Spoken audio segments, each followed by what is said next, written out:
Tout le monde pense qu'il est un perdant faible et pathétique parce qu'il ne peut qu'évaluer des objets, mais il est entraîné par le sage le plus fort du monde. N est un loser inutile qui sert de porteur de bagages à deux aventuriers. Pendant que l'épéiste et le magicien combattent un rat géant, il reste en arrière et attend sa chance. Les aventuriers achèvent bientôt le rat et disent à N que c'est à son tour de trouver quelque chose de précieux dans le cadavre. Il le traite comme une ordure à cause de sa classe de travail, évaluateur, et N ne peut même pas se plaindre parce qu'il sait qu'ils ont raison. Dans son monde, la déesse de la lumière attribue à chaque enfant une classe de métier à sa naissance, tandis que la déesse des ténèbres lui donne une compétence. La compétence peut évoluer après un travail acharné et de l'expérience, mais la classe de travail ne change jamais. En haut de la liste se trouvent les métiers rares, comme stratège ou général, que seules quelques personnes obtiennent. En bas de la pyramide, on trouve les emplois les plus courants, qui sont surtout adaptés au combat, et en bas de la pyramide, les emplois les moins courants, comme celui d'évaluateur d'N. Il pensait pouvoir faire fortune en trouvant des trésors lors d'aventures, mais il n'est plus que le laquais des deux aventuriers. Il évalue le corps du rat monstrueux et apprend qu'il est de rang F, mais que ses dents sont de rang D. Il essaie de les arracher mais ne peut même pas les soulever car il n'a pas de force dans les bras. Il demande à l'épéiste Zouad de l'aider, mais ce dernier s'en prend à lui en lui disant de faire son travail lui-même. Zouad dit que c'est à N de fouiller les ordures à la recherche d'objets de valeur, et que s'il ne peut même pas faire cela, il ne devrait pas faire partie de leur groupe. Il jette une pierre sur la tête d'N, ce qui le rend furieux, mais lorsque l'épéiste lui donne un coup de pied pour l'avoir regardé, N se comporte comme un imbécile et s'excuse.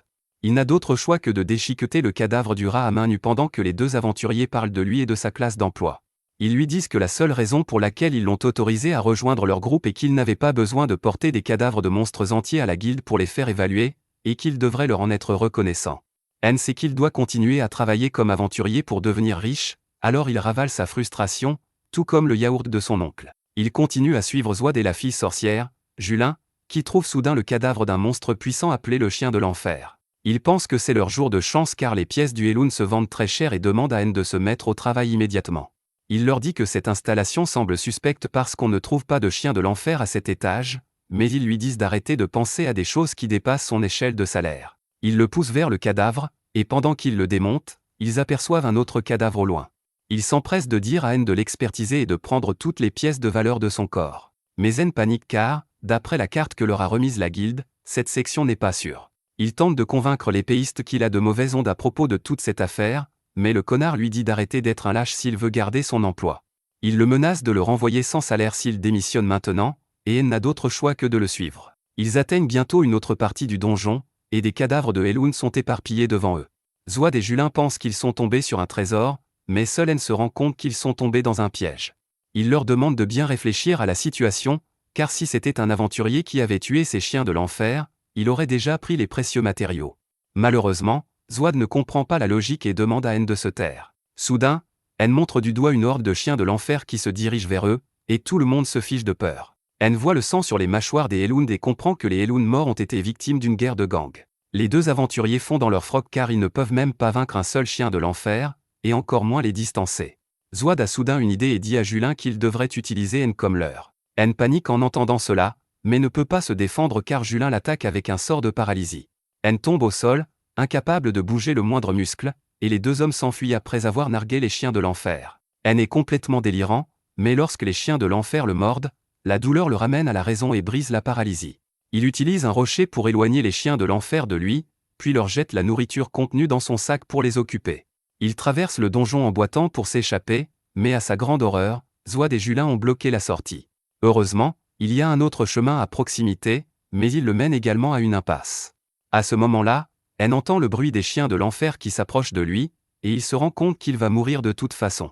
Il maudit son travail inutile qu'il a fait souffrir toute sa vie et pense que s'il n'avait pas eu le rêve de devenir un aventurier, il aurait vécu une longue vie ordinaire.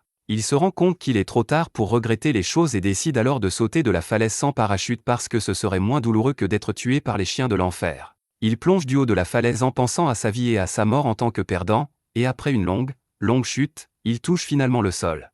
Il est mortellement blessé, mais pas encore tout à fait mort, et soudain, une jolie fille en robe blanche apparaît devant lui. Elle disparaît, puis réapparaît, s'avance vers lui et l'embrasse sur le front. N l'aperçoit à peine avant de sombrer dans l'inconscience, et lorsqu'il rouvre les yeux, la jeune fille n'est plus là. Cependant, toutes ses blessures ont été miraculeusement guéries, et il découvre qu'il se trouve dans un petit bassin au pied d'un arbre géant.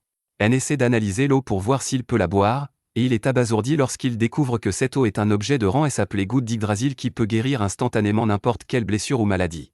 Il examine ensuite l'arbre géant et découvre que c'est Yggdrasil, ou l'arbre-monde, qui produit une quantité infinie de mana. N est étonné d'apprendre cela, car le seul arbre-monde qu'il connaissait s'est desséché et a disparu il y a bien longtemps. L'arbre-monde était la seule source de mana pour tous les peuples, mais même après sa disparition, il pouvait encore utiliser du mana. Les érudits ont donc cru qu'il existait d'autres arbres-mondes, et ils se sont efforcés de les trouver, mais sans succès. N n'arrive toujours pas à croire que l'arbre-monde soit caché dans une partie aussi profonde du donjon. Il se rend compte que l'arbre lui a sauvé la vie et le caresse doucement en le remerciant. Il entend un doux gémissement, mais il n'y a personne aux alentours, alors il pense que c'est juste son esprit qui lui joue des tours. Il décide alors de tenter sa chance et d'explorer le donjon afin de trouver un moyen d'atteindre la surface. Il se tourne vers l'arbre et le remercie une dernière fois avant de partir, et la fille de tout à l'heure tente de lui répondre, mais les mots ne sortent pas de sa bouche. N se dirige vers le donjon, pensant que cet endroit doit être vraiment difficile à traverser, car même la guilde n'a pas atteint une telle profondeur. Il continue d'avancer parce qu'il n'a pas d'autre choix. Pendant un moment, il ne rencontre aucun monstre et baisse sa garde, puis soudain, une attaque rapide lui coupe l'oreille, le transformant en Van Gogh. N panique, mais avant qu'il ne puisse faire quoi que ce soit, une autre attaque rapide lui coupe les doigts. Il se retrouve alors face à un monstre de rang S qui n'a pas une grande puissance d'attaque, mais dont la vitesse est extraordinaire. Le monstre ne laisse même pas à N la possibilité de s'enfuir, car il lui assène des coups rapides. N essaie de ramper jusqu'à l'arbre, et le monstre manque de le poignarder, mais il s'arrête. N se retourne pour voir ce qui se passe et constate que le grand-père de tous les monstres est là pour le mettre en pièces. Le féroce ours noir tue le monstre à globe oculaire, puis taillade le visage d'N, l'aveuglant partiellement. N hurle de douleur, puis l'ours l'attrape et le serre pour lui briser les os. N est persuadé que c'est la fin pour lui, mais soudain, quelqu'un attaque l'ours et le tue d'un seul coup. N ne voit que la petite silhouette de la personne qui l'a aidé et l'entend dire qu'elle est venue l'aider uniquement parce qu'une personne spéciale le lui a demandé. N perd alors connaissance, et lorsqu'il se réveille, il se trouve à nouveau au pied de l'arbre-monde, complètement guéri et l'œil blessé remplacé. Soudain, il aperçoit la fille en blanc devant lui, qui lui sourit en tenant une tasse de thé, et N est instantanément séduit par sa beauté éthérée. Il ne peut s'empêcher de la fixer, mais une Loli apparaît alors à côté de lui et lui dit d'arrêter de se faire des idées bizarres sur sa fille. N ne comprend même pas ce qui se passe et pourquoi cette Loli, qui est plus plate que mon graphique de carrière, appelle la fille sa fille. La Loli lui dit d'arrêter d'être impolie avec sa fille et de boire le thé qu'elle a spécialement préparé pour lui. Elle verse pratiquement le thé dans la gorge d'N, qui le trouve vraiment délicieux. Il apprend alors que la Loli est Ursula, la gardienne de l'arbre-monde, et que la jolie fille, Yuri, n'est pas sa vraie fille. Ursula prétend qu'elle ne voulait même pas prendre la peine de sauver une forme de vie aussi basse qu'un humain, mais comme Yuri l'a supplié, elle est venue dans le donjon et a sauvé N de l'ours. Elle ne comprend toujours pas qu'Ursula est la gardienne de l'arbre-monde, et elle lui explique qu'il y a 9 arbres-mondes dans le monde, chacun ayant un gardien qui veille sur lui et le protège du danger. Elle lâche ensuite la bombe sur N en lui disant que Yuri n'est pas humaine mais l'esprit de l'arbre-monde lui-même, et que comme Ursula veille sur elle depuis le début, Yuri la considère comme sa mère. N fait remarquer que Yuri est vraiment jolie, et Ursula n'est pas contente qu'il drague sa fille. Elle menace de lui arracher l'œil sur lequel elle a travaillé très dur, ce qui rappelle à N qu'il a été blessé et rendu aveugle par l'ours. Ursula lui dit que les gouttes de l'arbre-monde l'ont guéri, mais qu'elles n'ont pas pu réparer son œil. Cependant, Yuri voulait qu'il puisse voir à nouveau et devenir encore plus fort, alors Ursula a créé un œil spécial pour lui en utilisant les parties de l'arbre-monde lui-même. N est choquée d'entendre cela et demande à Yuri pourquoi elle tient tant à lui. Elle lui répond que c'est parce qu'il a eu la gentillesse de la remercier. Ursula explique ce qu'elle veut dire, avant N, d'autres aventuriers étaient tombés ici, et bien que Yuri les ait tous sauvés, aucun d'entre eux ne l'a remercié. Au contraire, certains d'entre eux ont arraché ses branches après avoir appris quel était l'arbre du monde. C'est pourquoi elle considère que la gentillesse minimale dont N a fait preuve à son égard est une grande chance. N la remercie de lui avoir sauvé la vie à 2 reprises, et Yuri commence à rougir. Ursula interrompt leur moment et dit à N de quitter leur maison maintenant qu'il est guéri, mais Yuri dit qu'il sera en grand danger s'il part comme ça. Elle demande à Ursula de l'aider et se met même à pleurer. Ursula ne peut pas lui dire non comme ça, alors elle décide d'entraîner N jusqu'à ce qu'il devienne assez fort pour quitter le donjon tout seul. Ursula l'emmène immédiatement dans le donjon, et N commence à penser qu'il ne survivra pas à l'entraînement. Elle l'emmène dans un couloir sombre et lui dit de regarder devant lui. N dit que cet endroit est plus sombre que son avenir, et Ursula le traite de lâche. Elle lui dit que son œil gauche a le pouvoir de l'arbre du monde et que s'il se concentre, il pourra voir plus de choses. N se concentre sur son œil gauche en pensant à Yuri, et soudain, il voit tout aussi clairement que le jour. Ursula en est ravie et lance une pierre sur un monstre oculaire endormi. Le monstre se réveille et commence à se déchaîner dans la pièce. Ursula dit à N que sa première leçon est d'esquiver toutes les attaques du monstre en utilisant sa compétence d'évaluation.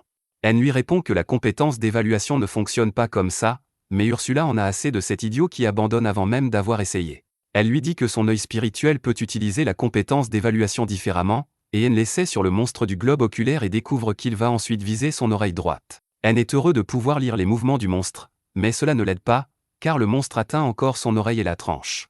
Ursula place immédiatement une barrière autour d'eux, puis soigne l'oreille d'N avec les gouttes de l'arbre-monde, en lui disant qu'elle le soignera quelle que soit sa blessure, ce qui signifie qu'il n'est pas question qu'il quitte l'entraînement sans avoir été soigné. Elle enlève la barrière et le monstre au globe oculaire l'attaque à nouveau. N lit que le monstre va attaquer sa jambe gauche et utilise à nouveau la compétence d'évaluation pour déterminer le moment exact de l'attaque. Grâce à cela, il esquive l'attaque, mais alors qu'il en parle avec enthousiasme à Ursula, le monstre l'attaque par derrière. Elle lui dit de ne pas s'emballer parce qu'il a réussi une fois, et il se rend compte qu'elle a raison. Il s'entraîne à esquiver les attaques du monstre pendant une semaine entière, et il peut maintenant analyser l'endroit et le moment de l'attaque en même temps. Il est capable d'esquiver toutes les attaques, mais à chaque fois qu'il devient arrogant, le monstre au globe oculaire le prend au dépourvu et l'attaque. Ursula le soigne comme toujours et lui dit qu'il a réussi le premier entraînement et qu'il est temps de passer à la deuxième partie. Elle lui dit qu'il doit vaincre la chauve-souris oculaire maintenant, et N répond que sa classe d'emploi n'est pas adaptée au combat. Ursula lui dit d'arrêter de se plaindre et lui donne une branche de l'arbre-monde que Yuri a elle-même cassée pour qu'il puisse s'en servir comme arme. Elle demande à N de bien l'utiliser et de vaincre l'ennemi avec. N relève le défi, pensant que puisqu'il peut désormais prédire les mouvements du monstre, il pourra facilement l'abattre. Cependant, il s'aperçoit que ses coups ne sont pas assez rapides pour atteindre le monstre chauve-souris.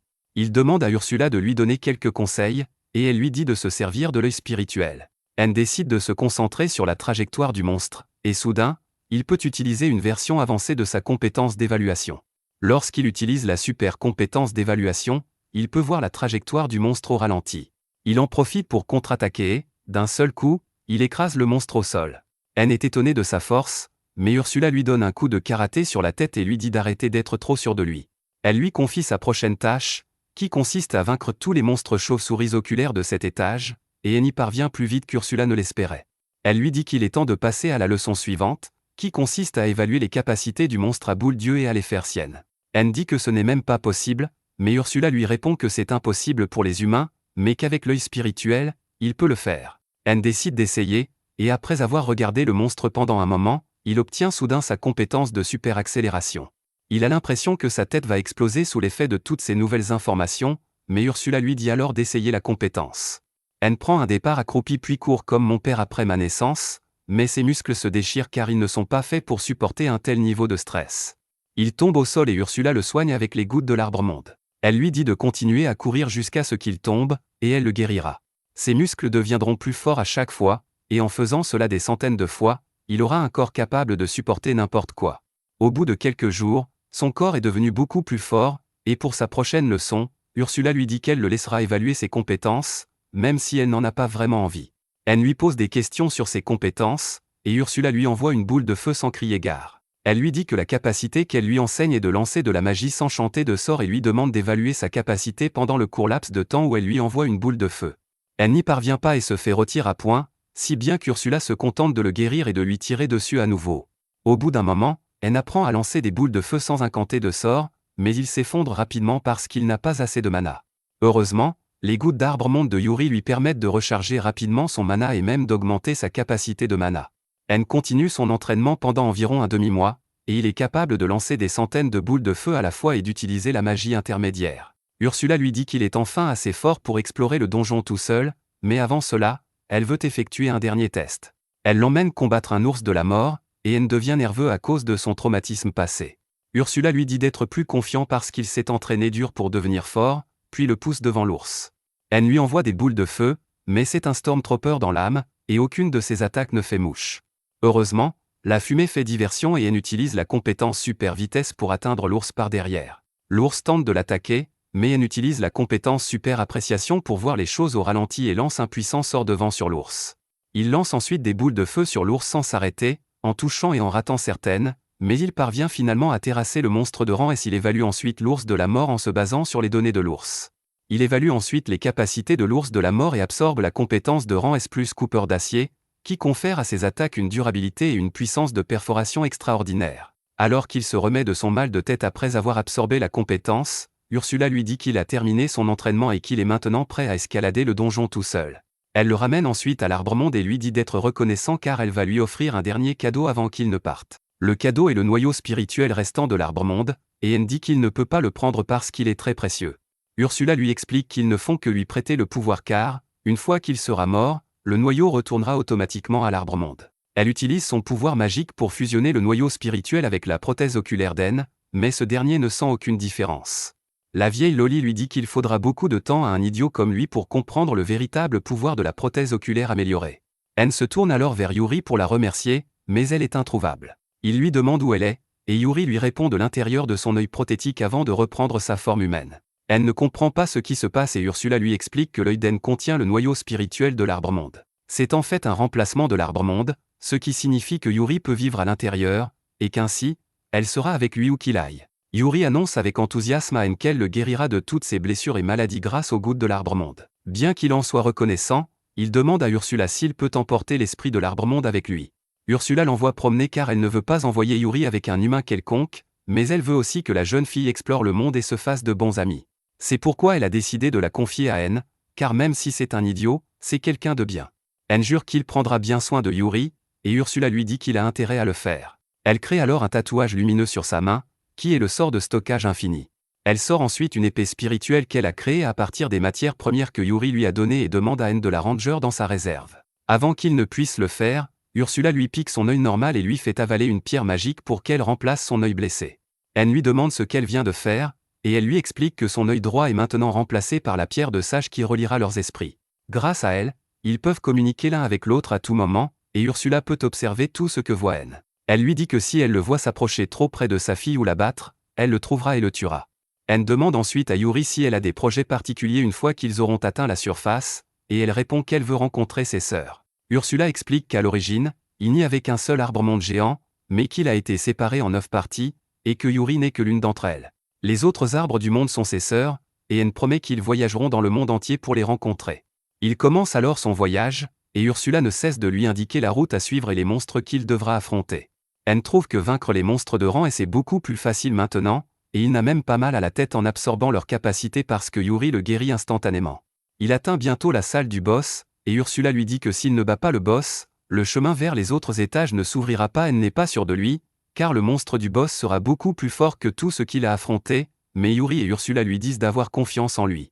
Motivée par leurs paroles, Anne entre dans la salle du boss et découvre le cœur du donjon devant lui.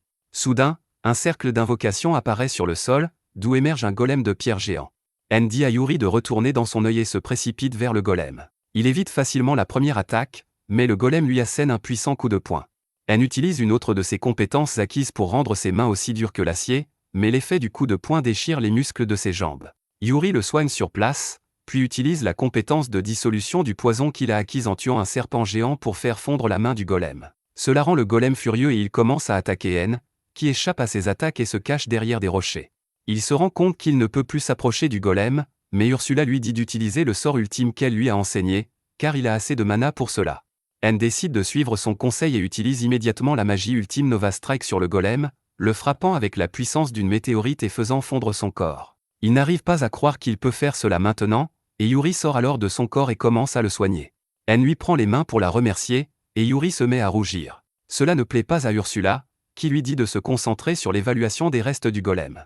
Anne évalue le corps du golem et obtient des capacités défensives et offensives de haut niveau. Ursula lui dit qu'il peut aussi évaluer le cœur du donjon, mais elle n'est pas sûre que ce soit sans danger. À ce moment-là, Ursula se téléporte près de lui et évalue le noyau du donjon pour lui.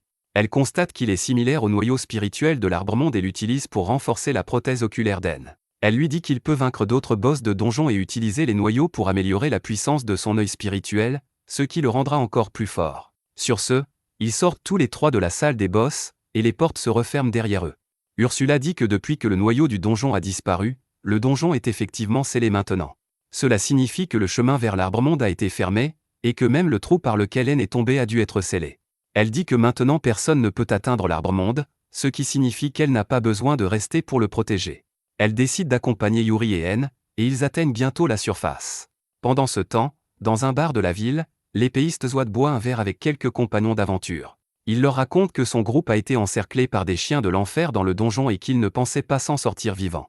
Puis il déforme les faits et dit que c'est N qui a décidé de se sacrifier pour sauver les autres. Il commence à faire semblant d'être profondément reconnaissant envers N pour s'attirer la sympathie des autres aventuriers, mais lorsqu'il voit N se tenir derrière lui, il crache son verre. Zwaad lui demande comment il fait pour être encore en vie, et quand N lui dit qu'il a simplement vaincu les monstres, il refuse de le croire. Les autres aventuriers disent à Zwaad qu'il devrait être heureux parce que son sauveur est vivant, mais N leur dit qu'il a menti tout à l'heure. Il révèle que Zwaad et Julin l'ont paralysé avec de la magie et l'ont laissé mourir aux mains des monstres. Cela rend tous les aventuriers furieux et ils commencent à lancer tout ce qu'ils peuvent attraper sur Zwaad. Mais N les arrête car, malgré tout, Zwaad est la seule personne à l'avoir pris dans son groupe. Il le remercie pour tout et s'en va, surprenant tout le monde dans l'auberge car sa personnalité a changé à 180 degrés. Ensuite, N, Yuri et Ursula commencent à explorer différents donjons, à vaincre les monstres boss et à absorber les noyaux des donjons. Ils continuent à chercher l'arbre du monde dans ces donjons, mais même après quelques mois, ils ne trouvent rien. Alors qu'ils reviennent d'un de ces donjons, ils entendent des cris et se précipitent immédiatement sur les lieux pour découvrir des monstres qui attaquent un chariot. N tue rapidement les monstres et absorbe leurs capacités tandis que Yuri et Ursula soignent les soldats blessés. N va ensuite voir une jeune fille aux cheveux roses dans le carrosse, qui tombe amoureuse de lui au premier regard et s'accroche à lui, l'appelant le héros. N est confus et embarrassé, mais il apprend ensuite que la jeune fille est Claudia, la troisième princesse du royaume, et que l'homme qui l'accompagne est Jasper, le chef de la guilde des marchands. La princesse invite N et son groupe dans son palais pour les remercier, puis s'apprête à se jeter sur lui. Mais Yuri s'interpose et déclare qu'elle est la femme d'N. N est choquée d'entendre cela, mais le choc est encore plus grand lorsque Claudia déclare en toute décontraction qu'elle est heureuse de devenir sa seconde épouse. Alors que les deux filles se disputent à ce sujet, le marchand Jasper vient voir N et lui dit qu'il devrait plutôt l'épouser. N panique, car il n'a jamais pensé qu'il serait aussi attirant pour les hommes que pour les femmes. Mais Jasper lui répond qu'il a une raison particulière pour cela. Il conduit ensuite N et les autres à son trésor, expliquant qu'il aime collectionner les pierres précieuses et que l'œil gauche d'N est un noyau spirituel, le plus précieux de tous. N est choqué d'apprendre que Jasper a découvert son secret, puis le marchand lui raconte la légende de l'arbre originel du monde qui a épuisé tout son pouvoir pour sceller le seigneur démon et qui a ensuite disparu de la terre. Il dit qu'il a cherché son noyau spirituel pendant des années, et que maintenant qu'il l'a trouvé, il veut le garder avec lui pour toujours. N veut le refuser parce qu'il est plus droit qu'une règle, mais Ursula lui dit que Jasper a de l'argent et aussi des informations sur l'arbre-monde, et qu'il peut donc utiliser son aide pour trouver les autres arbres-mondes. N accepte à contre-séure de se rapprocher de lui, mais dit qu'ils ne seront que des amis au début. Jasper n'y voit pas d'inconvénient et dit à N qu'un jour, il sera sûrement un fier membre de son harem. Bientôt, N, Yuri et Ursula se rendent dans un donjon caché dont Jasper leur a parlé, dans l'espoir d'y trouver les sœurs de Yuri. N entre seule dans le donjon et se retrouve rapidement dans une impasse. Ursula lui dit qu'il y a un sort de téléportation sur le mur et qu'il peut l'activer en le touchant. Au moment où N touche le sort de téléportation, il se retrouve dans une immense forêt. Il panique en voyant une forêt à l'intérieur d'un donjon, et Ursula lui dit qu'il semble qu'une puissante illusion ait changé l'apparence du donjon. N pense que la seule chose assez puissante pour créer une illusion de cette ampleur est un arbre-monde. Lorsqu'il entend une voix sortie de nulle part, Yuri reconnaît qu'il s'agit de sa sœur espiègle, Pina, et elle sort de l'œil d'N pour lui parler. Pina lui dit qu'elle est heureuse de revoir sa sœur et lui donne rendez-vous à la fin du donjon.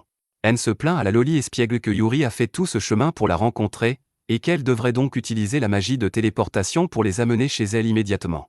Pina lui répond qu'elle ne peut pas utiliser la magie de téléportation, et qu'ils devront donc marcher dans la forêt, ce que Yuri est prête à faire. Pina lui dit qu'elle devrait s'asseoir et laisser son petit ami faire le travail, et Yuri commence à rougir en entendant cela.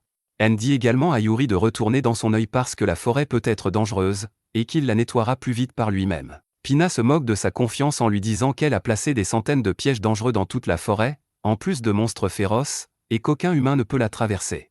N dit qu'ils verront cela et marche tout droit. Grâce à Ursula qui analyse la situation à travers son œil droit, il obtient des informations précises sur les pièges et sur la façon de les éviter, ce qui lui permet de traverser la forêt à toute allure, frustrant Pina. Elle dit à N de faire au moins semblant de se débattre car elle a travaillé dur pour mettre en place ces pièges.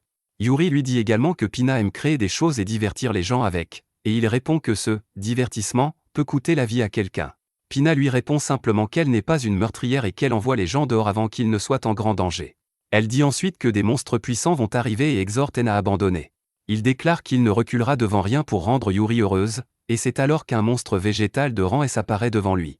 Le monstre l'attaque avec du pollen de sommeil, mais N résiste parfaitement aux maladies et ne se sent même pas somnole, ce qui frustre Pina. Il invoque son épée et tue le monstre végétal en un coup, puis l'évalue pour connaître ses compétences. Il apprend qu'en utilisant la compétence unique du monstre végétal, il peut générer des graines de toutes sortes de plantes. Elle pense qu'il s'agit d'une compétence utile lorsque, soudain, quelque chose lui frappe la tête. Il se demande ce qui se passe et pourquoi il n'arrive pas à repérer l'attaquant, et Ursula lui explique qu'ils utilisent la compétence furtivité. Cependant, Pina est sidéré car elle est toujours debout bien qu'il ait été touché à la tête.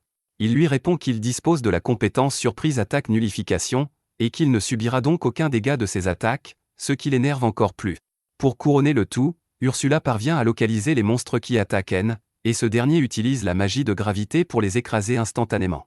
Les fourmis furtives deviennent visibles après leur mort, et il utilise sa compétence après-Al pour copier leurs compétences stealth ainsi que leur pouvoir de saut explosif. Pina commence à pleurer parce que rien ne marche sur lui, mais elle reprend confiance en envoyant 2 monstres de rang S l'attaquer en même temps. Elle utilise simplement sa super vitesse pour les tuer d'un seul coup, et lorsque Pina apprend qu'il n'est qu'un évaluateur malgré sa force, elle abandonne. D'un autre côté, Zouad, l'épéiste de l'ancien groupe d'N, est au plus bas. Tout le monde l'évite à la guilde, et même Juline commence à faire croire qu'elle était innocente et qu'il l'a forcée à paralyser N. Les simples de la guilde font confiance à Juline et mettent Zouad à la porte, en disant que personne ne formera plus jamais de groupe avec lui. Furieux, Zouad maudit N d'avoir survécu, car s'il était mort paisiblement, rien de tout cela ne serait arrivé. Il décide d'accomplir une quête de haute difficulté pour réparer sa mauvaise réputation et part à la chasse d'un monstre de rang C dans le même donjon que celui qui cache l'entrée du donjon de Pina. En touchant accidentellement le sort de téléportation sur le mur, il se retrouve dans la forêt et décide de chercher des monstres puissants. Cependant, il tombe immédiatement dans un piège, mais alors qu'il est sur le point de heurter les pics en contrebas et de voir Dieu, il est téléporté dans le donjon précédent. Soudain, il entend la voix de Pina qui lui dit qu'il ne mourra pas dans son donjon, elle le téléportera avant qu'il ne se passe quelque chose de grave, et qu'il peut donc essayer à tout moment. Zouad se dit que c'est l'occasion de devenir plus fort et de retrouver son honneur. Il entre dans le donjon encore et encore, se blessant dans les pièges mais n'abandonnant jamais. Il trouve bientôt un crocodile géant devant lui et, aveuglé par l'appétit de gloire, il l'attaque. Mais le monstre est trop fort pour lui et le fait rouler d'un léger coup. Pina lui dit d'abandonner et lui propose de le renvoyer dans l'autre donjon, mais il refuse. Le monstre frappe soudainement son bras blessé, l'écrasant, et Zouad crie de douleur. Le monstre l'attaque à nouveau et il se prépare à mourir, mais soudain, N arrive et tue le crocodile géant d'un seul coup d'épée. Zouad ne voit que son dos pour l'instant, et suppose qu'il doit s'agir d'un aventurier de haut rang avec une place d'emploi rare. Cependant, lorsqu'il voit qu'il s'agit d'N, il ne sait plus où donner de la tête. Il demande à N ce qu'il fait ici et comment un éboueur, comme lui peut abattre un monstre aussi puissant. N répond qu'il ne fait que s'échauffer, puis, remarquant les blessures de Zouad, il demande l'aide de Yuri et asperge Zouad de son eau bénite, ce qui le guérit complètement. Zouad est encore plus confus, mais avant qu'il ne puisse poser des questions, N l'endort grâce à la magie et demande à Pina de le faire sortir. Après cela, il reprend son spédrin et atteint la salle du boss. Pina lui dit qu'elle l'attend au-delà de la salle du boss, et N s'inquiète du fait que s'il bat le boss, le chemin vers l'arbre-monde sera définitivement fermé. Ursula le rassure en lui disant que cela n'arrivera pas tant que le cœur du donjon sera intact. N se rend à l'intérieur et découvre qu'il y a également une forêt dans la salle du boss. Soudain, le sol se met à trembler, et il s'empresse de lever les yeux au ciel pour voir une tortue géante sortir du sol. Il panique à cette vue, mais Ursula lui dit d'arrêter d'être un lâche. Il attaque la tortue avec des boules de feu, mais elles ne font aucun dégât, puis la tortue lui envoie un puissant jet d'eau. Elle utilise super appréciation pour ralentir le temps, puis utilise la compétence parade pour renvoyer le jet d'eau à la tortue, mais étonnamment, sa propre attaque ne l'endommage pas non plus. N comprend soudain l'astuce qui se cache derrière, et il va au-devant du monstre boss, se plaçant intentionnellement sous ses pieds qui le piétinent. Cependant, l'attaque ne le touche même pas, et il est maintenant certain que la tortue géante n'est qu'une illusion. Il utilise une compétence pour dissiper l'illusion et révèle que le monstre était en fait une petite et adorable tortue. Ursula félicite N d'avoir trouvé tout seul, car même elle n'a pas pu voir à travers la puissante illusion. N prend alors le bébé tortue et l'évalue, découvrant qu'il s'agit de l'enfant de l'une des 4 bêtes mythiques de la création. Ursula panique en voyant la description, car les 4 bêtes mythiques sont presque au même niveau que l'arbre-monde originel. Après cela, N se tourne vers Pina, lui demandant s'il doit vaincre l'adorable bébé tortue pour terminer l'épreuve, puisqu'il a techniquement déjà gagné. Elle lui répond qu'il doit quand même la vaincre, car c'est le boss, mais N et le bébé tortue lui font des yeux de chiots innocents, et elle s'incline. Elle permet à N et aux autres de venir chez elle, et les 2 sœurs se retrouvent avec émotion. Pina passe ensuite rapidement aux choses sérieuses et demande à Yuri si elle peut aussi venir avec elle parce qu'elle s'est lassée de rester à l'intérieur du donjon. Elle n'y voit aucun inconvénient, car cela signifie une autre fille dans son groupe et plus de puissance pour son œil gauche, et il accepte donc immédiatement. Après cela, le bébé tortue descend de l'épaule d'N et se transforme en fille. Elle se présente comme Kurohim, la gardienne de Pina et la fille de la bête divine Jambu. N panique en voyant cela, Mais la plus choquée est Ursula, qui se met immédiatement au garde-à-vous et commence à parler à Kurohime comme si elle était la professeure la plus sévère de l'école. Elle ne comprend pas ce qui se passe, et Ursula lui dit alors de demander la permission à Kurohime avant de sortir Pina. Il s'agenouille devant Kurohime pour lui demander la permission, et elle accepte volontiers.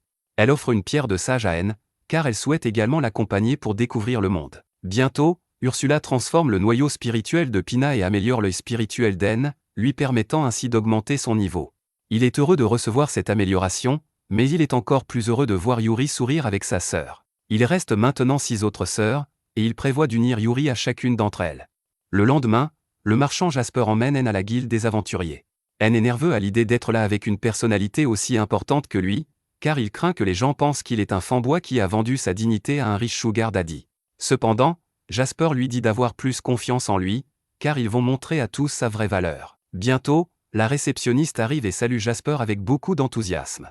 Elle est sur le point d'appeler le maître de guilde pour le voir, mais Jasper dit qu'il n'a aucune affaire officielle avec la guilde aujourd'hui et qu'il est simplement là pour acheter les objets que son ami va vendre à la guilde. La réceptionniste demande la licence d'aventurier d'N, et lorsqu'elle découvre qu'il est un évaluateur de rang F, elle s'en prend à lui, disant qu'il n'a aucune chance de chasser des monstres. Les autres personnes présentes dans le bâtiment commencent également à se moquer de lui, pensant qu'il essayait d'escroquer Jasper. N devient nerveux en entendant les railleries de tout le monde, mais Jasper lui dit de leur montrer ce qu'il a dans son sac. Il sort toutes les rares récompenses de monstres de son stockage infini, et tout le monde est stupéfait de voir les objets dont il n'avait entendu parler que dans les légendes. Il ne croit pas qu'un évaluateur puisse les avoir collectés par lui-même, et il commence à accuser N de les avoir volés.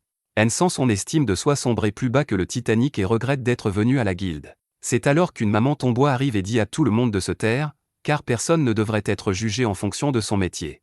Ils la reconnaissent comme la maîtresse de guilde, Megan, et se taisent devant elle. La maman remarque immédiatement que quelque chose dans les yeux d'N est spécial, et pendant ce temps, la réceptionniste a vérifié que tous les objets qu'il a apportés sont authentiques. Jasper déclare qu'N a chassé tous ces monstres par lui-même, et il en garantit personnellement.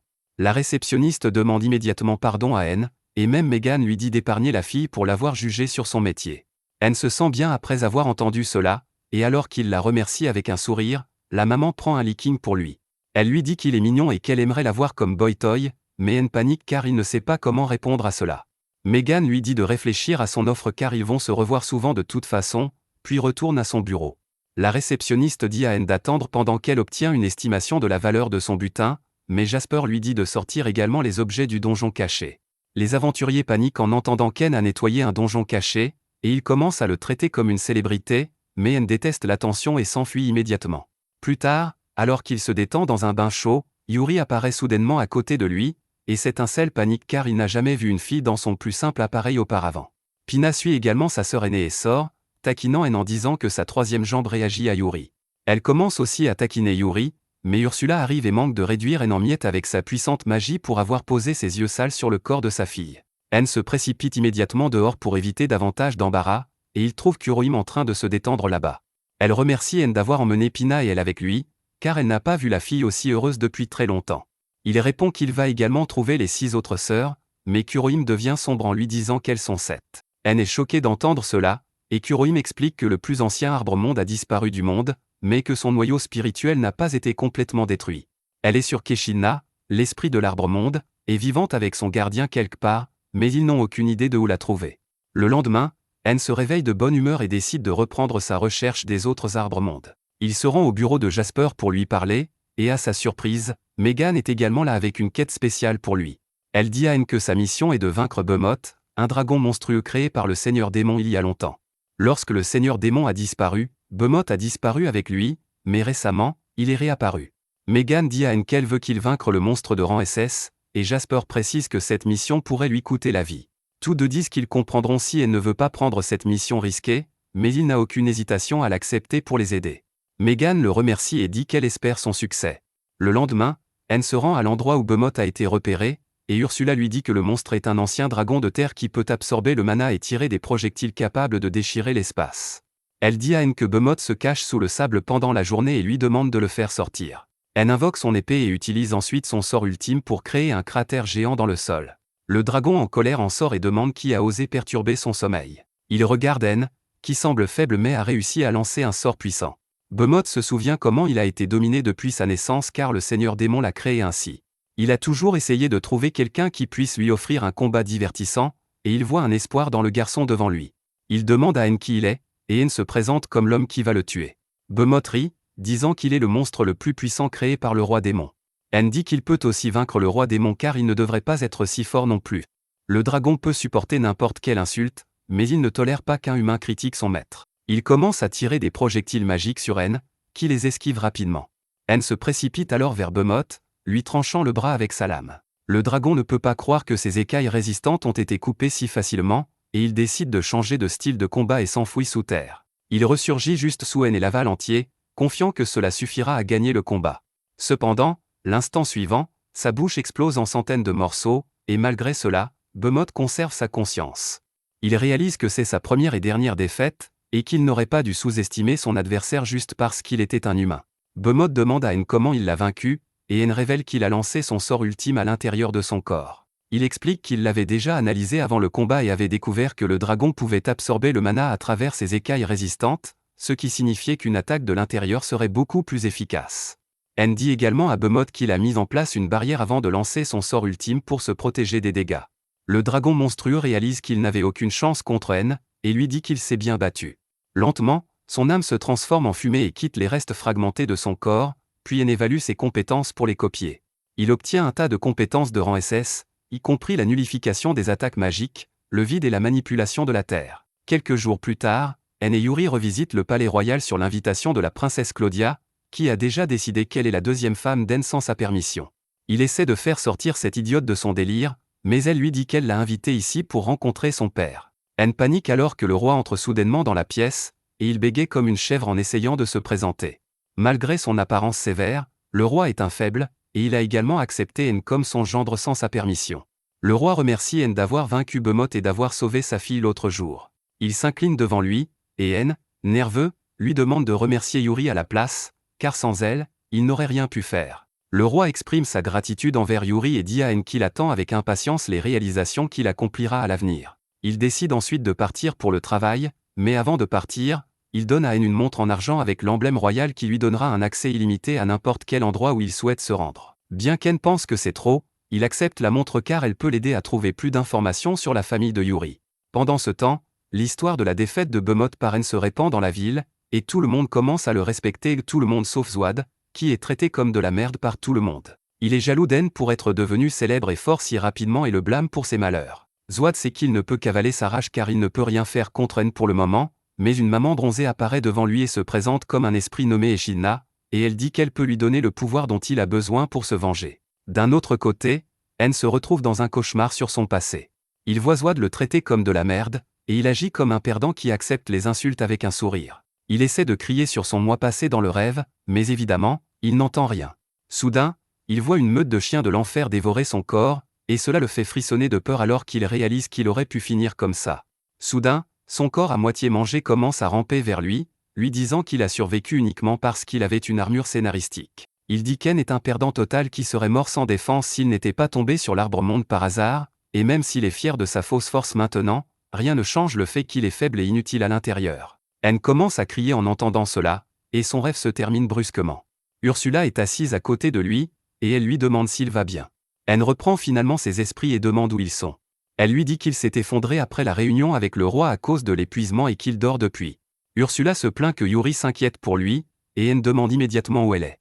Elle répond que Yuri et Pina sont allés se promener dans la ville pour changer d'air, et N s'inquiète. Ursula lui dit qu'il n'y aura aucun problème car elle suit Yuri en temps réel, et si quelque chose se passe, elle peut simplement se téléporter à côté d'elle. N commence alors à raconter à Ursula le mauvais rêve qu'il a fait, et il se persuade que son moi rêvé disait la vérité.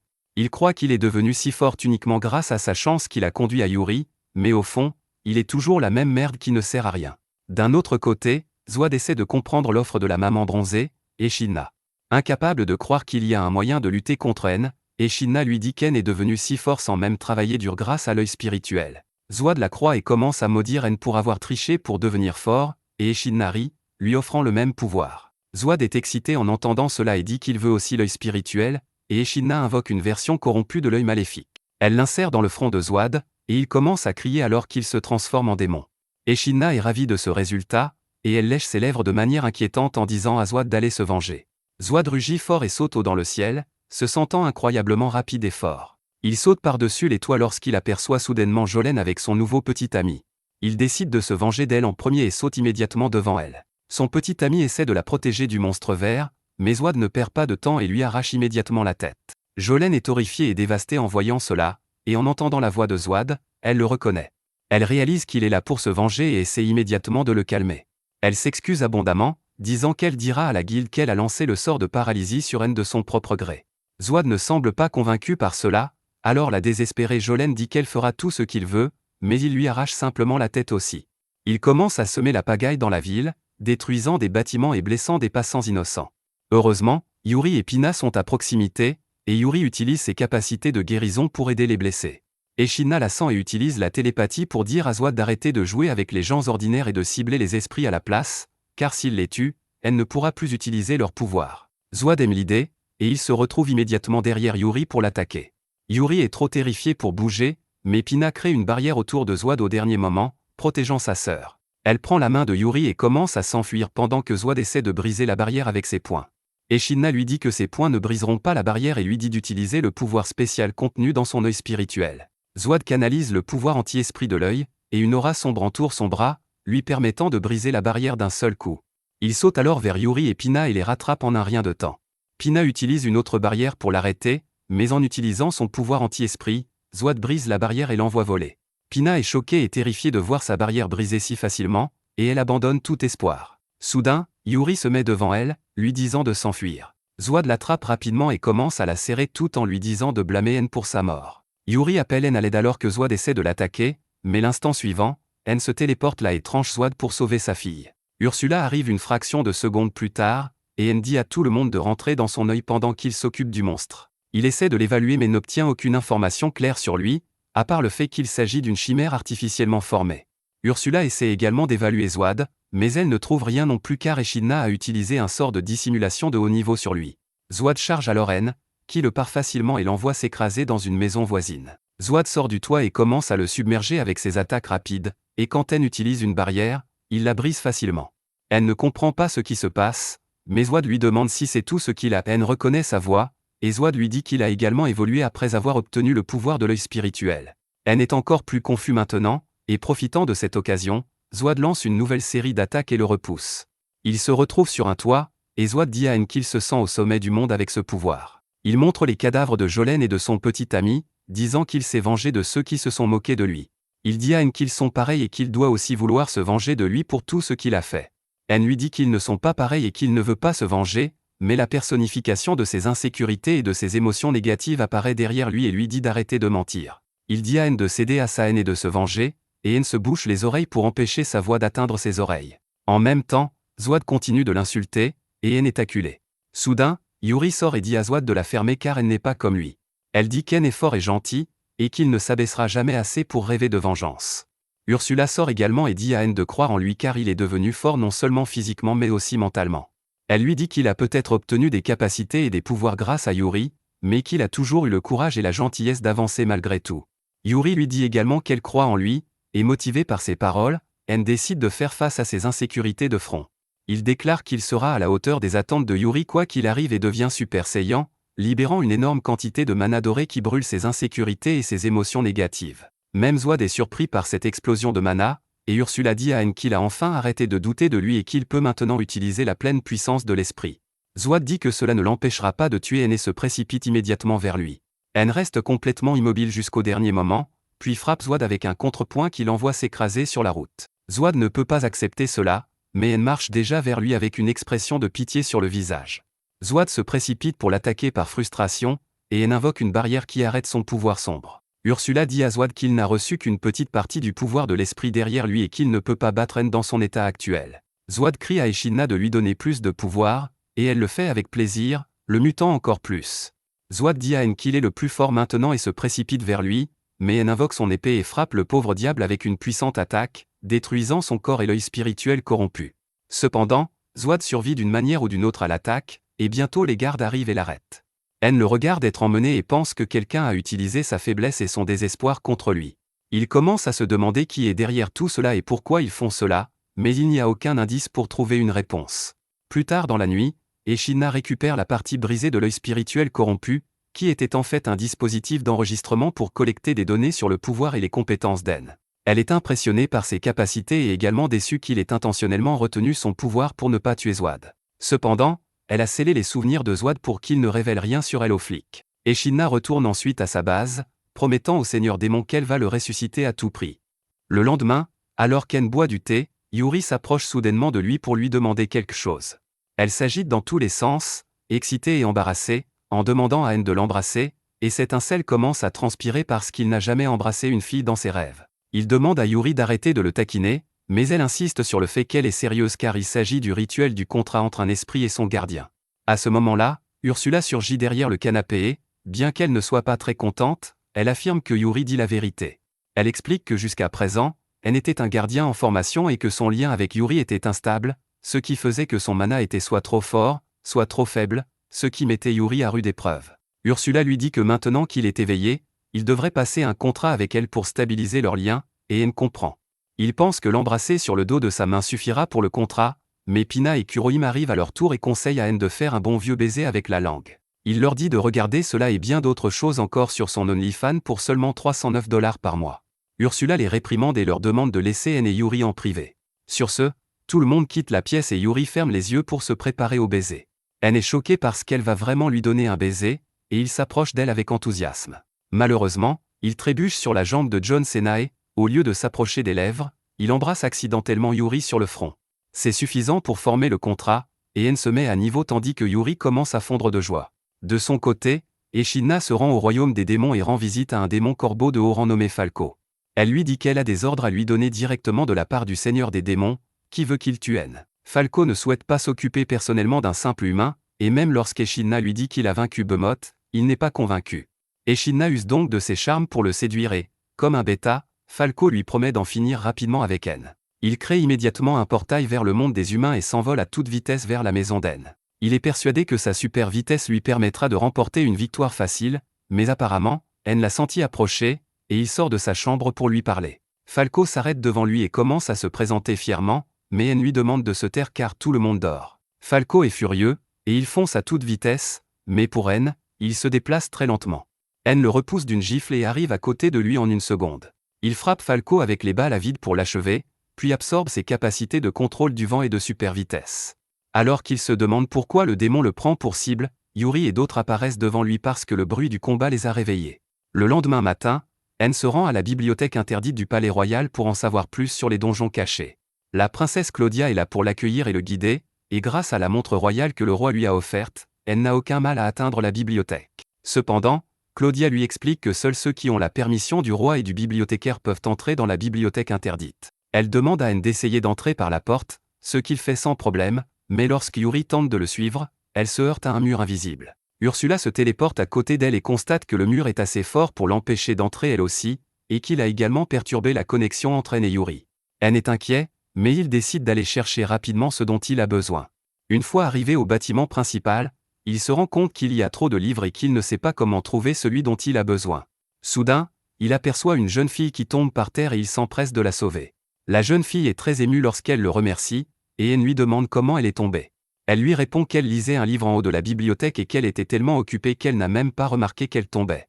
Elle utilise alors la magie pour remettre son livre à sa place et se présente comme Alice, la bibliothécaire. Elle lui dit qu'elle connaît l'emplacement de chaque livre dans cet endroit, et N lui demande si elle peut aussi l'aider.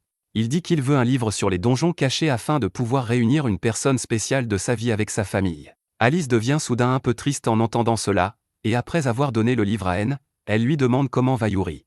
Il s'étonne qu'elle connaisse Yuri, et Alice lui dit qu'elle est aussi l'un des esprits des arbres du monde, et qu'elle peut voir le noyau spirituel de Yuri dans l'œil d'N. N est choquée d'entendre cela, et à ce moment-là, Akaan, la gardienne d'Alice, arrive et commence à la réprimander pour ne pas l'avoir informée de la présence d'un invité. N et Akaan sympathisent immédiatement, puis il dit à Alice que ses sœurs l'attendent dehors. Akaan s'empresse de lui dire qu'il leur est impossible d'entrer pour rencontrer Alice. Elle explique que cette bibliothèque ne se trouve pas à l'intérieur du palais royal, mais qu'il s'agit d'un donjon caché auquel on accède par un portail, qui est la porte de la bibliothèque interdite. Elle explique que le portail est soumis à de sérieuses restrictions et que seuls les humains approuvés par le roi et Alice peuvent y pénétrer. Il existe un ancien contrat entre l'esprit de l'Arbre-Monde et cette bibliothèque qui profite aux deux parties, et si Yuri ou Pina entrent ici de force, le contrat sera rompu. Akane explique à N que le seul moyen de faire venir ses filles et de leur faire rencontrer Alice est de trouver l'emplacement du donjon caché et de le nettoyer correctement. N propose d'éliminer Alice à la place, mais Akane lui répond que cela n'arrivera pas non plus.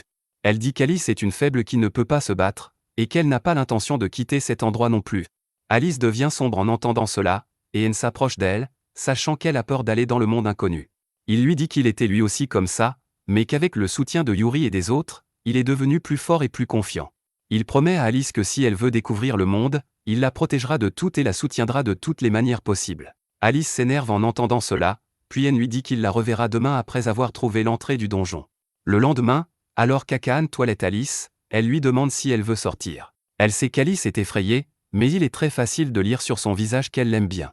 Alice lui raconte qu'elle est tombée amoureuse d'N au premier regard, et que tout ce qui s'est passé est exactement comme dans les livres qu'elle a lus. Cependant, elle n'est toujours pas sûre de devoir sortir avec lui, et Akane l'encourage à faire le saut de la foi. Elle lui demande de faire confiance à N et de l'accompagner, car même si les choses ne se passent pas bien, elle pourra toujours rentrer chez elle. À ce moment-là, N entre dans la bibliothèque par le palais royal parce qu'il n'a pas trouvé l'entrée du donjon caché dans le livre. Akane tape dans le dos d'Alice en lui disant de faire confiance à N, et la jeune fille timide lui demande de l'emmener dans le monde extérieur. N la soulève immédiatement dans ses bras et saute aussi haut qu'il le peut, sortant de la bibliothèque et débouchant dans le donjon caché. Akane le suit également et donne à N le noyau spirituel d'Alice pour qu'elle puisse l'accompagner et créer un clone pour l'accompagner puisqu'elle ne peut pas se téléporter comme Ursula. N et les filles commencent alors à explorer le donjon caché, et il doit porter Alice sur son dos pendant la moitié du trajet à cause de son manque d'endurance. Il combat les monstres du donjon même sans l'aide d'Ursula, et bien qu'il ait un peu de mal à se battre contre le boss samouraï, il le vainc également. Ils atteignent la sortie, et Alice semble un peu contrariée car elle pense qu'N ne la portera pas une fois à l'extérieur. Il lui dit qu'elle peut toujours lui demander de la porter, et voyant Alice si heureuse, Akane commence à s'extasier sur leur idylle naissante. Ils arrivent bientôt à la maison d'N, et Yuri se précipite pour serrer Alice dans ses bras, mais celle-ci la repousse parce qu'elle n'aime pas que les gens la touchent. De son côté, Ursula se raidit devant Akane parce qu'elle est son aînée dans la hiérarchie des gardiens. Ensuite, Yuri embrasse N pour avoir amené sa sœur aînée à l'extérieur, ce qui rend Alice jalouse. Pina s'en aperçoit et, pour inciter Alice à agir, elle serre également N dans ses bras. Elle dit que son bras droit est encore libre, et avant que Yuri ne puisse le prendre, Alice s'y accroche. Pina commence à la taquiner à ce sujet, et N se rend compte que sa vie va devenir plus difficile à cause de son harem d'esprit des arbres du monde et de leur mère. Pour leur échapper, N se précipite vers le sauna, mais tous ses admirateurs effrontés le suivent également. Il ne cesse de demander à N s'il aime Alice, et malgré tous ses efforts, il ne parvient pas à leur échapper. Par coïncidence, Ursula est la seule à prendre son parti, et elle dit à tout le monde qu'on ne peut pas poser des questions aussi personnelles à quelqu'un. N la remercie de l'avoir sauvée d'un problème, mais un autre l'attend déjà.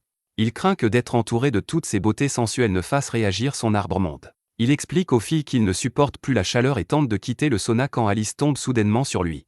Il se rend compte qu'elle a aussi du mal et lui dit qu'elle n'a pas besoin de se forcer à rester ici. Alice lui répond qu'elle fera tout ce qu'il faut pour rester avec lui à partir de maintenant, mais ses sœurs pensent qu'elle leur parle et s'accrochent immédiatement à elle, disant qu'elles partiront à l'aventure ensemble désormais. Leurs gardiennes savent que les filles viennent de bloquer la confession de leur sœur, mais elles ne veulent pas trop s'en mêler. Pendant ce temps, N va voir Ursula et lui demande d'insérer le cœur spirituel d'Alice dans son œil. Elle accepte, puis Akane lui donne également sa pierre du sage pour qu'il puisse utiliser ses pouvoirs. Ursula fait en sorte qu'N absorbe les deux. Alice commence à marcher vers N après cela, mais elle glisse et, pour éviter de tomber, elle attrape le pantalon d'N et le fait descendre, révélant son bois miracle. Le lendemain, N va rencontrer Jasper et Megan, qui lui disent qu'ils ont une demande directe du roi que seul lui peut accomplir. Il lui explique que la demande concerne des démons qui ont été bannis du monde humain pour toujours par le héros qui a créé une barrière dimensionnelle pour les empêcher de revenir. Cependant, récemment, certains démons ont commencé à attaquer un territoire appelé Reshik, et aucun aventurier ordinaire ne peut les affronter. Jasper et Megan demandent à N de s'occuper des démons avant qu'ils ne fassent plus de mal aux humains. Il convoque immédiatement une réunion avec son harem et décide d'accepter la demande. Pendant ce temps, dans le territoire de Reshik, un groupe de personnes se dirige vers un Stonehenge. Une fille joyeuse nommée Mia demande à son père où ils vont, et il lui répond nerveusement qu'il l'emmène voir sa mère, qui est au paradis. Il s'arrête devant le Stonehenge, et tout le monde tombe à genoux lorsqu'un démon Hydra sort du cercle de pierre. Le père de Mia lui dit d'avancer, car l'Hydra l'emmènera vers sa mère, pensant qu'elle ignore son sort. Cependant, Mia sait qu'elle va être tuée, mais elle avance courageusement pour se sacrifier au profit des autres villageois. Alors qu'elle est sur le point d'être dévorée, son père change d'avis et supplie l'Hydra de le manger à sa place et d'épargner sa fille. L'Hydra rappelle aux villageois que, Selon leur accord, il a besoin d'une femme par mois, et en échange, leur village reste en sécurité. Il dit aux humains qu'ils seront punis pour avoir tenté de rompre le contrat et souffle un poison pour les assommer tous. Mia est la seule à ne pas être affectée, et elle crie à l'aide alors que l'Hydra tente de la manger. Soudain, N arrive pour sauver la situation et protège la fille avec son bouclier. Ursula l'avertit de faire attention, car l'Hydra est un monstre de rang SS avec un poison puissant. N demande à Yuri de sauver tout le monde du poison de l'Hydra en premier, et elle parvient à les guérir en une seule tentative, car ses pouvoirs ont évolué en même temps que l'œil d'N. Ensuite, N dit aux villageois de s'enfuir, car il s'occupera de l'Hydra, mais personne ne pense qu'il peut y arriver. N dégaine simplement son épée et tranche l'Hydra en centaines de morceaux, choquant tous les villageois. Certains d'entre eux l'identifient comme le héros qui a terrassé le dragon ancien, et tandis qu'Ursula évalue les capacités de l'Hydra, les villageois remercient N de leur avoir sauvé la vie.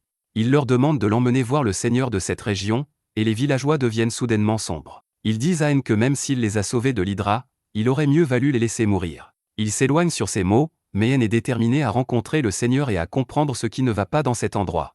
Il atteint bientôt le grand manoir du seigneur et décide de l'affronter à propos de son utilisation abusive de sa richesse pour le spectacle alors que son peuple meurt de faim.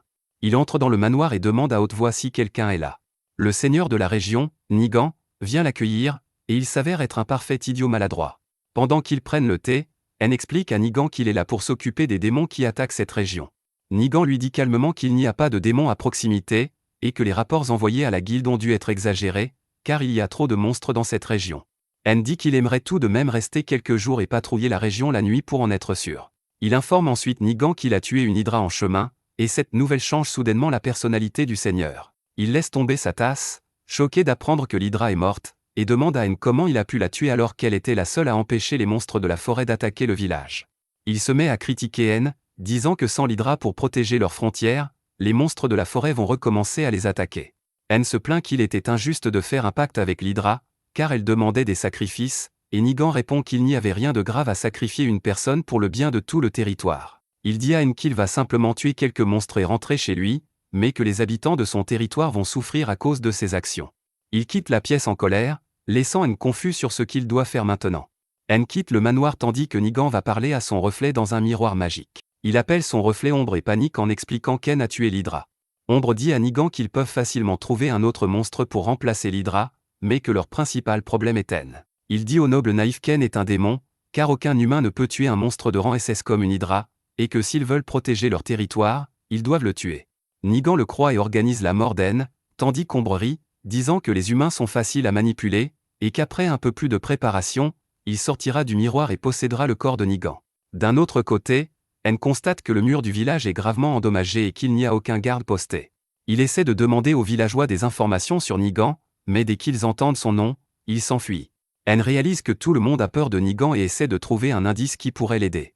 Il trouve bientôt un homme découragé assis seul et regardant son champ dévasté par les monstres dès que l'hydra est morte. Il dit à N de retourner d'où il vient, car des gens comme lui ne peuvent pas les aider.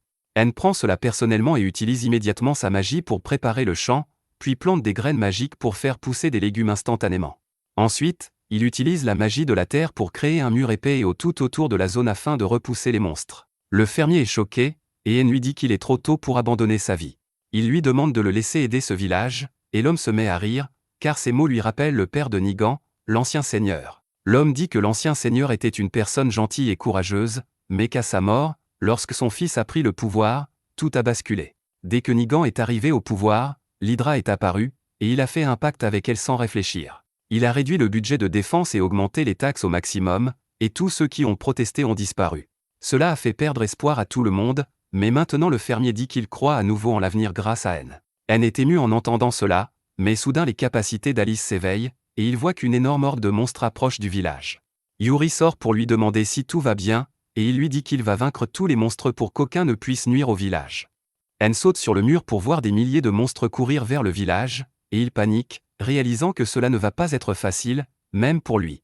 Alors qu'il redescend, Yuri apparaît derrière lui et demande « Qu'est-ce qu'ils vont faire maintenant ?» N n'en a aucune idée.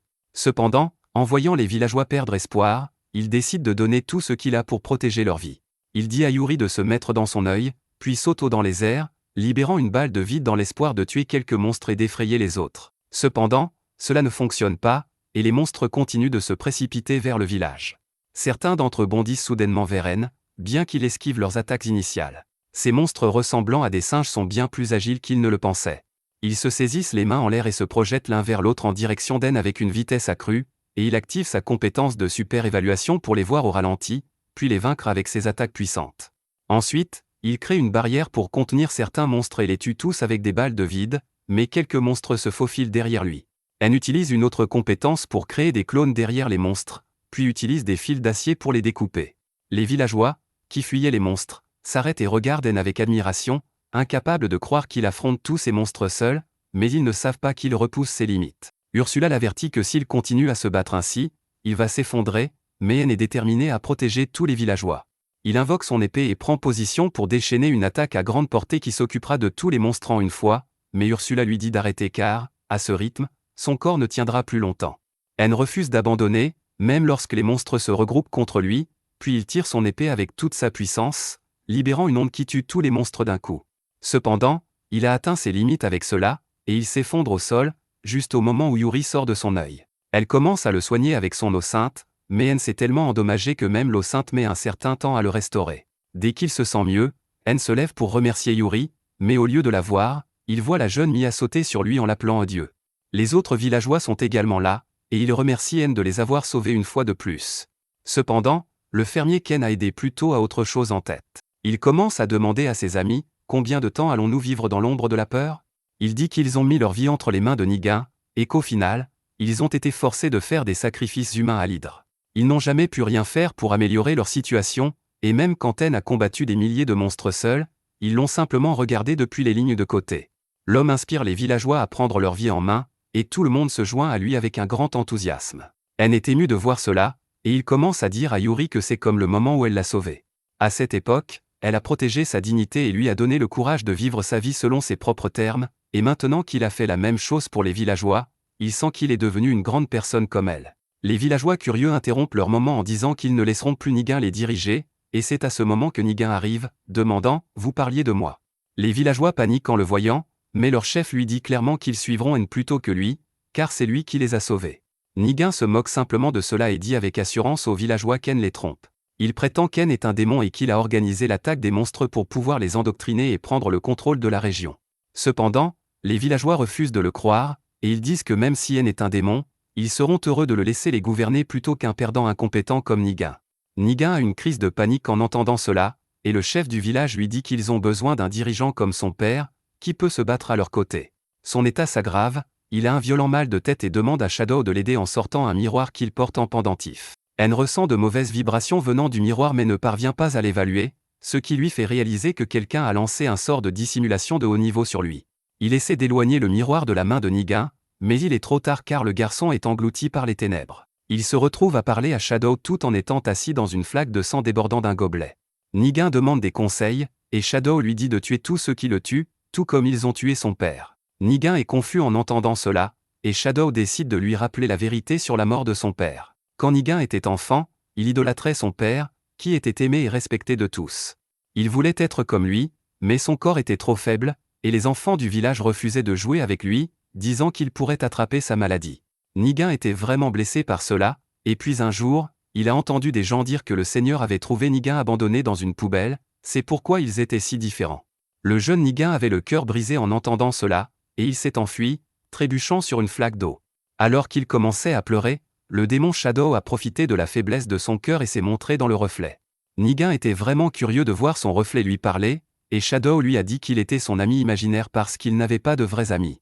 Nigan l'a cru et l'a accepté parce qu'il voulait vraiment un ami, et puis Shadow lui a fait promettre de garder son existence secrète pour tout le monde. À partir de ce jour, Nigan a passé la plupart de son temps avec Shadow.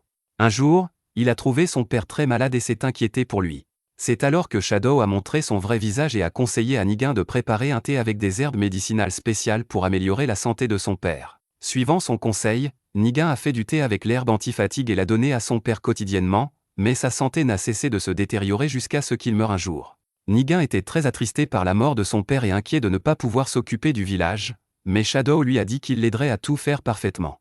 Malgré avoir vu tout le flashback, Nigan ne comprend pas ce que Shadow veut dire par là, car le thé était clairement fait à partir d'une herbe médicinale bénéfique pour la santé de son père. Shadow le traite d'idiot pour ne pas l'avoir compris et lui dit que c'est lui qui a tué son père de ses propres mains. Il révèle que l'herbe n'était pas une plante médicinale mais une mauvaise herbe toxique. Nigan refuse de le croire car l'encyclopédie disait clairement que c'était une plante qui aidait contre la fatigue, et Shadow sourit avec suffisance, affirmant qu'il a utilisé la magie pour modifier le livre, et que la plante était en fait toxique et conduisait à la mort si elle était consommée sur une longue période. Nigan sent toute sa vie s'effondrer après avoir appris cette vérité, mais Shadow n'a pas fini de le choquer. Il lui dit qu'il a menti en disant qu'il était un démon aussi, car s'il y a un démon ici, c'est lui. Nigan est trop stupéfait pour répondre, et Shadow lui dit qu'au départ, il prévoyait de prendre le corps de son père et d'établir une route entre ce monde et le royaume des démons pour y exporter des humains. Cependant, le père de Nigan n'a jamais baissé sa garde, donc il ne pouvait pas l'approcher. C'est pourquoi il s'est approché du garçon vulnérable, qui est tombé dans ses mensonges parce qu'il voulait désespérément un ami. Shadow se moque de lui disant qu'il a stupidement tué son père, qu'il aimait plus que tout, et c'est son point de rupture. Nigan crie en réalisant qu'il a été manipulé comme un imbécile, et alors qu'il perd le contrôle de lui-même, Shadow s'infiltre dans son corps, le possédant. Pendant tout ce temps, elle ne pouvait que regarder la masse sombre entourant Nigan, et alors qu'elle se disperse, il réalise que la personne qui en sort n'est pas Nigan, mais quelqu'un d'autre. Elle lui demande qui il est, et le démon se présente comme Shadow le séducteur, un démon ayant le rang de vicomte. Elle lui demande où est Nigan, et Shadow pointe vers lui-même, disant que le lâche est toujours là, mais qu'il était tellement idiot qu'il a été facile de prendre le contrôle de son corps en manipulant un peu ses émotions. N, furieux, se met en colère contre le démon, qui lui rétorque que c'est de sa faute si les choses ont tourné ainsi. Il explique son plan de prendre le contrôle du village et d'envoyer les humains dans le royaume des démons, mais cela a été perturbé dès qu'En est arrivé, le forçant à agir par lui-même. Shadow dit à N que, contrairement au démon corbeau qu'il avait attaqué la dernière fois, il connaît la faiblesse des humains. Il est convaincu qu'En ne pourra pas se battre sérieusement, car le tuer signifierait tuer Nigan. Shadow attaque alors N avec ses pouvoirs obscurs, et N esquive ses attaques avant d'essayer de le retenir avec une barrière. Cependant, le démon utilise des arts anti-esprit, brisant facilement la barrière. Il se vante auprès d'N qu'il ne pourra rien faire contre lui à son niveau.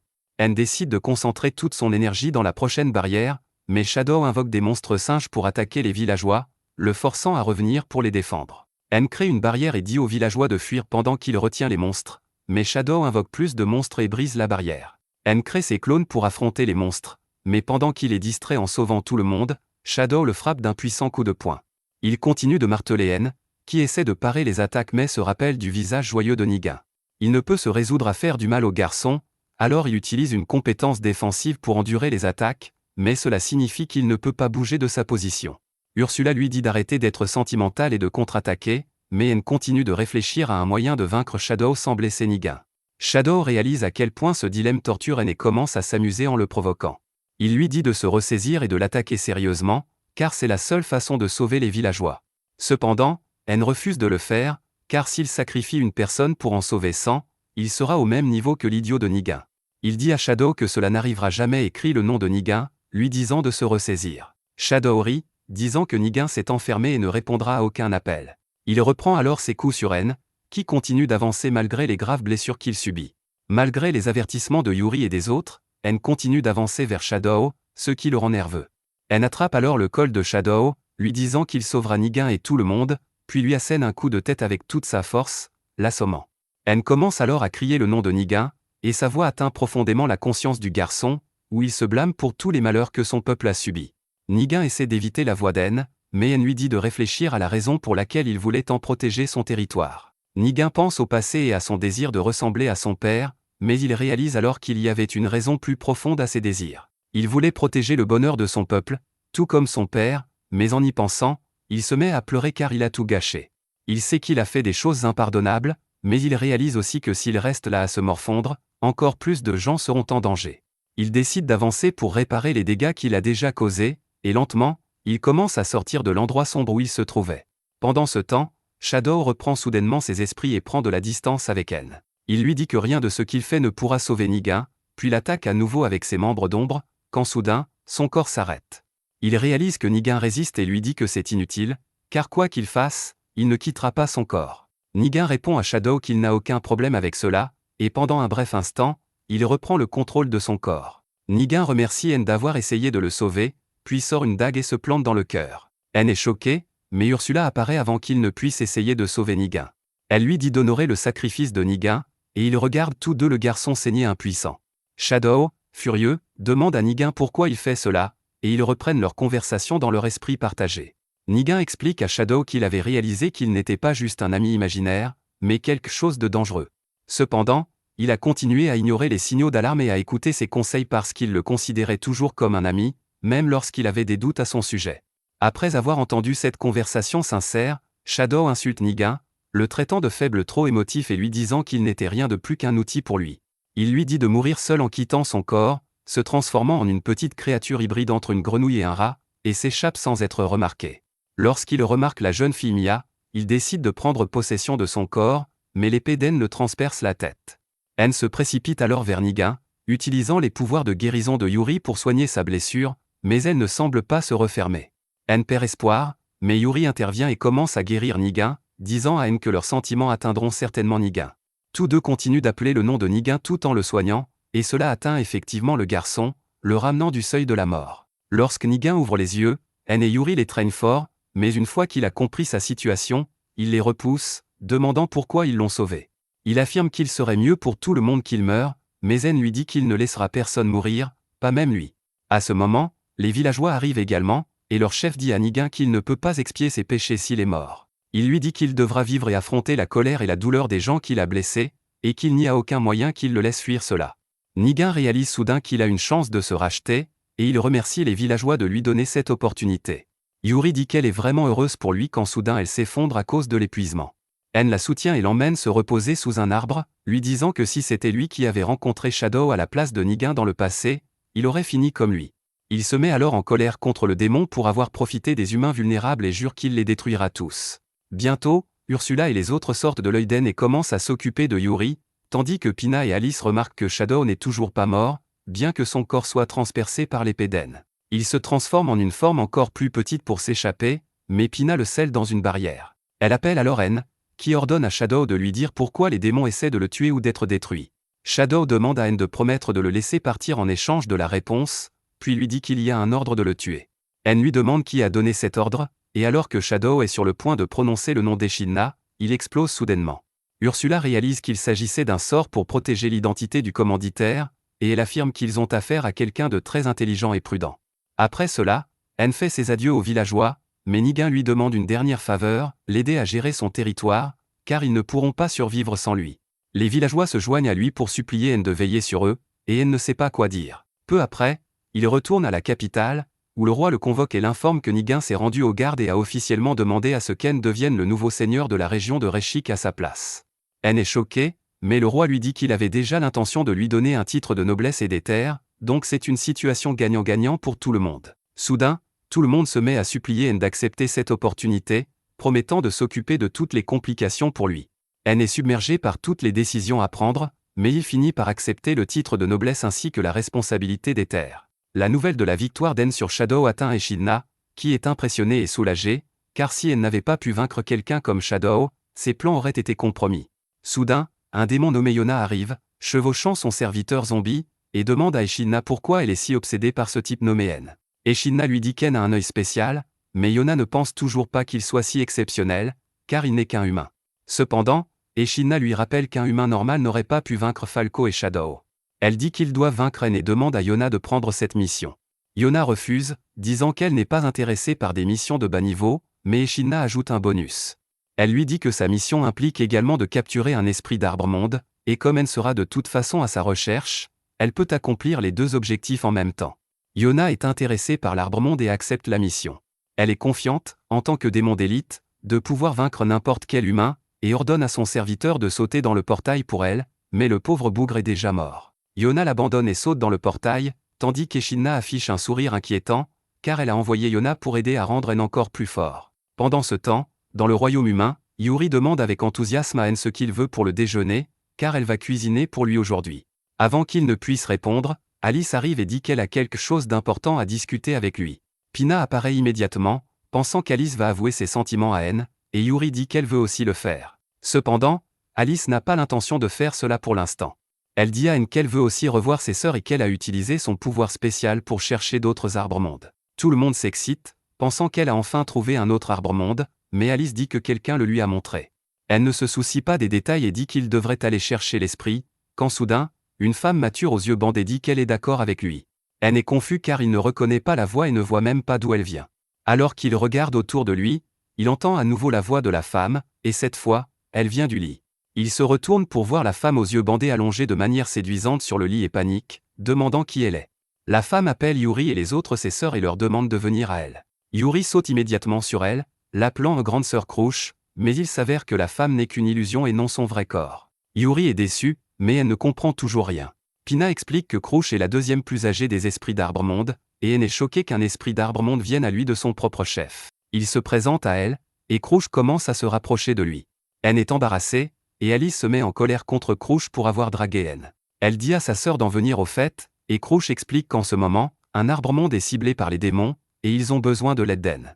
Anne demande à Krusz de lui dire où se trouve son arbre-monde, mais elle lui dit que ce n'est pas elle qui est en danger, mais leur plus jeune et plus adorable sœur. Elle explique que le donjon caché de Mai est une forêt entière, mais elle n'a pas de gardien pour la protéger, car ils sont morts il y a longtemps lorsque des gens avides ont essayé de s'emparer du pouvoir de l'arbre-monde. Anne est furieux en entendant cela, mais Krusz lui dit qu'elle agit actuellement comme gardienne de Mai. Cela surprend Anne, car les esprits d'Arbre-Monde ne peuvent pas quitter leurs arbres, mais Pina explique que les trois sœurs aînées sont des esprits de haut niveau et ont une certaine liberté de mouvement. Anne comprend enfin que Krusz a protégé Mai jusqu'à présent, mais le démon est sur le point de l'emporter. Krusz lui dit qu'il a raison et que c'est ce qu'elle attendait du fiancé de Yuri. Anne est stupéfait d'entendre un mot qui implique un engagement, puis Krusz commence à danser comme une star de TikTok, disant que le corps devant lui est un clone illusoire, tandis que son vrai corps est avec Mai. Pina lui demande si elle ne peut pas vaincre le démon qui cible Mai avec ses pouvoirs spéciaux, et Krusz répond qu'elle le peut, mais son pouvoir est si puissant qu'elle pourrait accidentellement détruire la forêt de Mai avec le démon.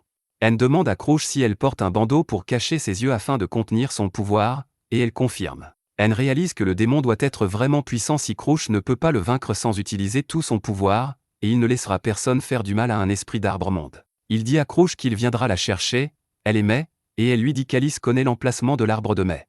Peu après, Anne atteint la forêt maudite, qui est le donjon caché de Mai. Ursula lui dit qu'il y a de nombreuses malédictions dans la forêt, et ceux qui en sont infectés ne pourront jamais en sortir. Anne combine la compétence de milieu d'Alice et son pouvoir d'évaluation pour trouver un chemin vers l'emplacement de Mai, mais après un moment, Pina remarque qu'ils n'ont encore rencontré aucun monstre ou piège. Ursula dit à Anne qu'il y a des monstres dans la forêt, mais qu'ils ne sont pas stupides et se cachent de lui car il est trop puissant. Anne réalise que, puisqu'il n'a pas à affronter de monstres, il peut se dépêcher. Il utilise sa compétence de super vitesse pour atteindre Mai, mais s'arrête soudainement en remarquant un danger. Il trouve un essaim d'abeilles démoniaques volant dans les airs, commandé par un démon nommé Ornay. Elle dit à Anne qu'elle va le tuer, et à ce moment, un ours monstre arrive. Ornay envoie ses abeilles s'occuper de lui d'abord, et elle le dévore complètement en quelques secondes.